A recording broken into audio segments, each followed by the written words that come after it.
We'll start class tonight with activity 5.4, problem solving with decimals. In this activity, we'll begin to work with decimals. Decimals are used to express portions of a whole in numbers less than 1. Deci is a prefix for the number 10. Each decimal place is represented by a power of 10, where 10 is in the denominator. So for tenths, it's 1 over 10, which is equal to 0.1 as a decimal. Hundredths is 1 over 10 squared, or 1 over 100, which equals 0.01. Thousandths is 1 over 10 cubed, which is equal to 1 over 1,000, which is equal to 0.001. I've also given you a place value table for decimals. You'll notice that the first place after the decimal point is tenths. There is no comparable point to units or ones in the decimals. So the decimal places start with tenths, then hundredths, thousandths, 10,000ths, 100,000ths. It's basically the whole value place system with a th on the end.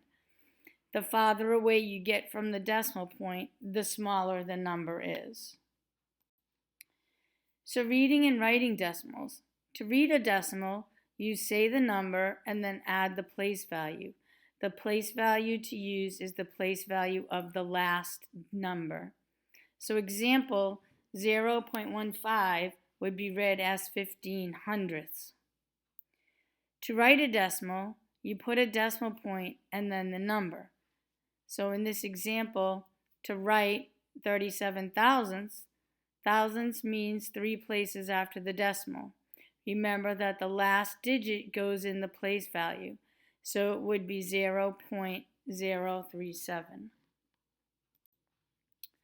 Now we'll be converting decimals to a fraction or a mixed number. A mixed number is a number comprised of a whole number and a fraction. To convert a decimal to a fraction or a mixed number, you first write the non-zero integer part of the number and drop the decimal point. Then you write the fractional part of the number as the numerator of a fraction. The denominator is determined by the place value of the rightmost digit, and then reduce the fraction as necessary. Here are some examples. Convert to a fraction 0.776, 2.0025, and negative 5.67. So let's look at 0.776. You drop the 0 because you don't need it in front. You would put the decimal part 776 over 1,000. 3 decimal places means 3 zeros in the denominator, so that would be 1,000. And then reduce it to 97 over 125. Now let's look at 2.0025. We leave the whole number 2 alone since there's nothing we can do with that. And then we put the 25 over 10,000. Since there are 4 places in the decimal, we need to have 4 zeros in the denominator. So that would make it 10,000. And then to reduce it, it would be 2 over 1 over 400. Now look at the last one, negative 5.67. We leave the negative 5 alone, and we put 67 over 100. It's over 100 because 2 decimal places means 2 zeros in the denominator. Now we'll look at comparing decimals. You compare decimals just like comparing whole numbers. You look for the place value where the digits are different. The number with the higher digit is the larger decimal.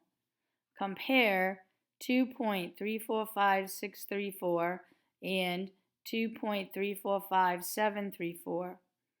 So when we look at the numbers, all the digits are the same up until the 10,000ths place, where the first number has a 6 and the second number has a 7.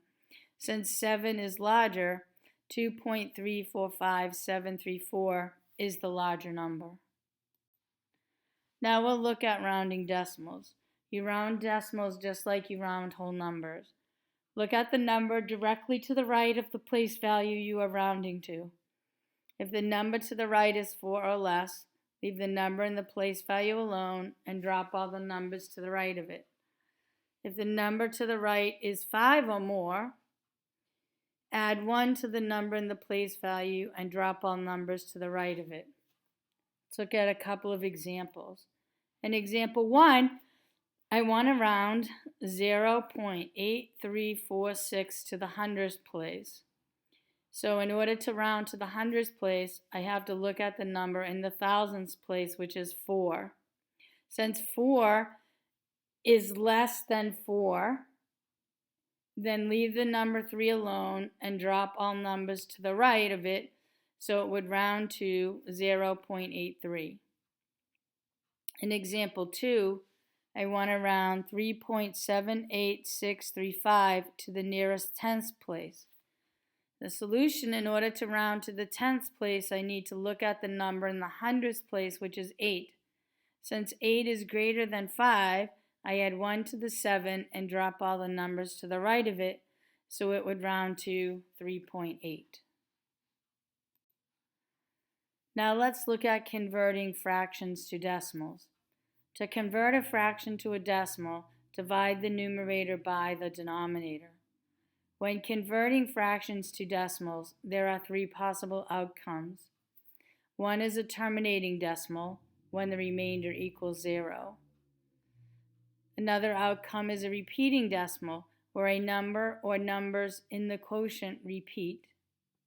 And 3 is a non-terminating, non-repeating decimal, where the decimal neither terminates or repeats. Let's look at 2 examples for a terminating decimal and a repeating decimal. Here's an example of converting a fraction to a decimal. The fraction we're converting to a decimal is 5/8. I divide the 8 into 5, the denominator into the numerator. Since 8 doesn't go into 5, I put a decimal point after the 5 and I add 3 zeros. I also put a decimal point above the decimal point in the divisor in the quotient. Since 8 doesn't go into 5, then 8 goes into 56 times. And multiply, I get 48. Subtract, I get a 2. I bring down the next 0. 8 goes into 22 times. That's 16. I subtract, I get 4. Bring down the 0.